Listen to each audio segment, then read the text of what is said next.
ఏంటంటే మా friends side dancers అన్నమాట, యూనియన్ డాన్సర్స్. వాళ్ళే నాకు అన్నీ అప్పుడు. ఎంతమంది? ఇద్దరా? 5 members. వాళ్ళకి ఇక్కడ జాను అని ఉండిద్ది, వాళ్ళకి జాను అని ఉండిద్ది. నేను మాత్రం అందరికి ఎస్ వస్తుంది కదా, షైని, సుచి, సంగీత అని ఉంటారు వాళ్ళ ఎస్. సో నేను ఒక్కదాన్ని ఎస్ వేసుకునేదాన్ని. సో వాళ్ళు మాత్రం ఇట్లాగా జాను అని వేయించుకున్నారు. మేము అలాగా అప్పుడు ఇంకా బాగా స్టైల్, మాకు టాటూస్ వేయించుకోవాలి, ఇలా ఉండాలి అలా ఉండాలని. వాళ్ళు ఏంటంటే కొన్ని కారణాల వల్ల వాళ్ళు దూరం అయిపోయారు. నేను వీళ్ళతో మాట్లాడడం ఇష్టం లేదు కొందరికి, మాట్లాడడం వాళ్ళకి ఇష్టం లేదు. వాళ్ళు ఏం చేశారు, నా కోసం, నా హ్యాపీనెస్ కోసం, మనం ఉంటే జాను హ్యాపీ ఉండలేకపోతుంది, వాళ్ళు ఈమెను చూసుకోలేకపోతున్నారు అని చెప్పేసి నా మీద ఒట్టేసి వెళ్ళిపోయారు. ఇప్పటికి 3 years అవుతుంది. కనీసం నాకు ఫోన్ చేయరు. నా బర్త్డేకి మాత్రం ఇప్పుడు నేను ఇంటర్వ్యూ చేస్తున్నాను కదా, ఇది చేసేది కూడా వాళ్ళకి తెలుస్తుంది, తెలుసుకుంటారు పక్కన ఉన్న వాళ్ళని, జాను ఎలా ఉంది, ఎక్కడ ఉంది అనేది వాళ్ళు. ఇంకా నాకు అమ్మ నాన్న కన్నా ఎక్కువ, కానీ ఏదో రోజు కలుస్తారనుకుంటున్నా. చూడండి, వీడియో చూసి రాండి. ఇప్పటికైనా వెయిట్ చేస్తున్నా వాళ్ళ కోసం, చాలా వెయిట్ చేస్తున్నాను. ఏడ్చిన రోజులునే నేను వాళ్ళ కోసం. ఒక అమ్మాయి చనిపోయింది, సుచి అనే అమ్మాయి చనిపోయింది. అయ్యో, లవ్. అది కూడా లవ్. అది March 5th. నేను ఇప్పటికి పెడతాను, March 5th స్టేటస్ పెడతాను. సూసైడ్ చేసుకుంది. ఏం చెప్పాలనుకుంటున్నా ఇలా లవ్ బ్రేకప్ అయిపోయి సూసైడ్ చేసుకునే వాళ్ళకి? నేను ఒకటి చెప్పనా, మనకు రాసి పెట్టి ఉంటుంది, మనతోనే ఉంటుంది. ఎందుకు నేను ఈ క్వశ్చన్ నేను అడగడానికి ఒక రీజన్ ఉంది. బట్ లైక్ నీకు కూడా బ్రేకప్ అయ్యింది, దాని తర్వాత దాని నుంచి రావడానికి నీకు కూడా ఒక ఉండాలి, యాక్చువల్ ధైర్యం ఉండాలి, లేకపోతే ఆ స్ట్రాంగ్ ఉండాలి, ఇండిపెండెంట్ అయినా ఉండాలి. అదంతా ఇప్పుడు అలా ఉంటేనే మనం ఉండగలం బేసిక్గా. అందుకు నేను అడిగాను. అంటే సుచి ఏంటంటే తన కోసం అన్ని కొనియడము, మేము డాన్సర్స్ కదా, అప్పుడు డాన్స్ చేస్తూ డబ్బులు వస్తుంటే ఆయనకి అన్ని కొనిస్తుంది. ఎందుకే ఇన్ని కొనిస్తుంటే, వానికి నేను తప్ప ఇంకెవరున్నారే అనేది. సరే అని మేమందరం ఊర్లు కదా, ఆ అమ్మాయిది మంచిర్యాల అనమాట, ఇలా వెళ్ళే వాళ్ళం కదా. వెళ్ళినప్పుడు మంచిర్యాలకి వెళ్ళింది. మేము షాప్కి వెళ్ళినప్పుడు వాడు వచ్చాడనమాట మంచిర్యాలలోనే, ఇంకో అమ్మాయితో వస్తే చూసి, అప్పటికి కూడా ఆయన ఏమట్లేదు, ఇలా చూసిన తర్వాత ఏంటన్నా ఎవరేమ్మా అంటే నా కజిన్ అని చెప్పాడు. మేమేమో కాదే అంటే, హే లేదు నా కన్నా అలా చేయడు, ఇలాగా పిచ్చిది. నిజంగా చెప్తున్నా, అమ్మ ఎంత బాగుంటుంది అంటే అంత బాగుంటుంది. ఏం చేయలేదంటే తర్వాత ఈ అమ్మాయి వచ్చింది కదా, ఆ అమ్మాయి వచ్చి అడిగింది ఈ అమ్మాయి ఎవరని. నా ఫ్రెండ్ అని చెప్పాడు. మేము విన్నాం, నువ్వు పోయి అడుగు ఇప్పుడు మళ్ళీ ఎవరంటే నేను చేసుకునే అమ్మాయి అని చెప్పాడు.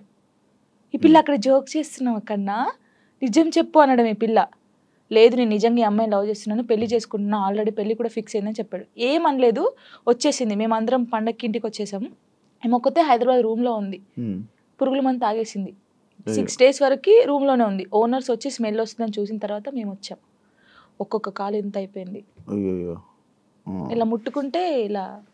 చాలా దారుణమైన సిచ్యువేషన్. అసలు ఎవరికీ తెలియదు. ఇలా చాలా మంది అవుతున్నారు కానీ ఎవరికీ తెలియదు. నేను చెప్తున్నాను కదా, కానీ నేను ఒక్కటే నిజంగా చెప్తున్నాను, ప్రేమించండి, ప్రాణం కన్నా ఎక్కువ ప్రేమించండి. దక్కట్లేదు అన్నప్పుడు చచ్చిపోవాల్సిన అవసరం లేదు. నువ్వు నిజంగా ఆయన ప్రేమిస్తే, అమ్మాయినా అబ్బాయినా, లైఫ్ లాంగ్ ఆయన కోసమే నిల్చొని ఉండు. పెళ్లి చేసుకోకు ఎవరిని, తనను చూస్తుండు, వన్ సైడ్ లవ్ చేయి. నీకు అయిన ఇష్టం ఉంటే, తనకు నువ్వంటే ఇష్టం లేదు కానీ నీకు తనంటే ఇష్టం ఉంది అనుకో, హ్యాపీగా ఇలాగే ఉండు. తనని తలుచుకుంటుండు, ఏదో ఒక్క రోజు తనకు అర్థం అవుతుంది కదా, అప్పుడు తను ఫీల్ అవుతాడు కదా, నీ అమ్మాయి ఇంత మంచి అమ్మాయిని మిస్ అయ్యాను ఏంది అని. నేను అనేది అదే. ఒక్కటి చెప్తాను శివ గారు, మనం కాళ్ళు ఏళ్ళు పట్టుకుంటూ వచ్చే ప్రేమ ఎప్పటికీ ఉండదు. వాళ్ళకి ఇక్కడ నుంచి వస్తేనే ప్రేమ అది ఉంటది. నేను నిజంగా చెప్తున్నాను, ఏదైనా రాత బట్టే, రాత లేదు ఏది లేదు అంటారు కానీ రాత ఉంటది. ఒక మనిషి కలవడానికి రాసి పెట్టుంటేనే కలుస్తారు.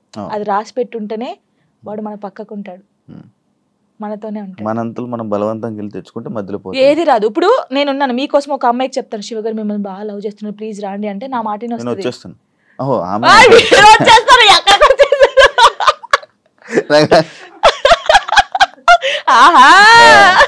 అప్పుడప్పుడు ఇలాంటి ఉండాలి. అలాగా ఒకరు చెప్తే వచ్చే ప్రేమ కాదు, మనం బతిలాడితే వచ్చే ప్రేమ కాదు, ఇక్కడ నుంచి రావాలి. వస్తుందని వెయిట్ చేస్తా. అవును, నువ్వు రీసెంట్ గా అమరాన్ మూవీ చూసావు కదా, ఏడ్చావు కదా నువ్వు. అంటే ప్రతి ఒక్కరూ ఆ మూవీకి వెళ్ళి ఏడుస్తున్న ఒక రీల్ పెడుతున్నారు రీసెంట్ ట్రెండింగ్. అంటే ఇలా పెడుతున్నారని చెప్పి నువ్వు ఏడ్చి పెట్టావా, లేకపోతే అసలు ఏం కనెక్ట్ అయ్యి నువ్వు దాంట్లో? ఆ మూవీ ఇంటే ఇప్పుడు నా కళ్ళకి వాటర్ వస్తున్నాయి. ఏంటి అది నేను చూడలేదు. అంటే నేను ఇన్ని మూవీస్ చూసాను, నాకు సాయి పల్లవి అంటే చాలా ఇష్టం.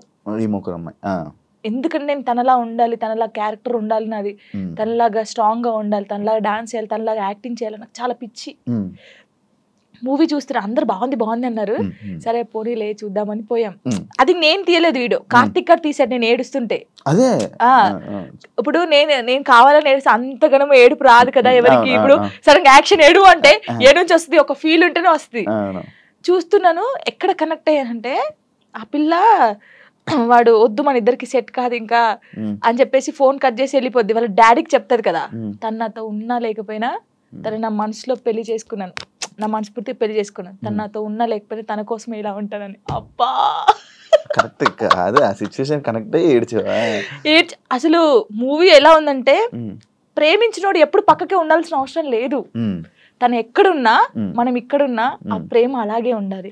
వాడు దూరంగా ఉండడని ఇంకొక స్టెప్ వేయడము, వాడు దక్కట్లే అని చెప్పేసి ఇంకొకరి మీదకి మనం పోవడం అలా చేయకూడదు.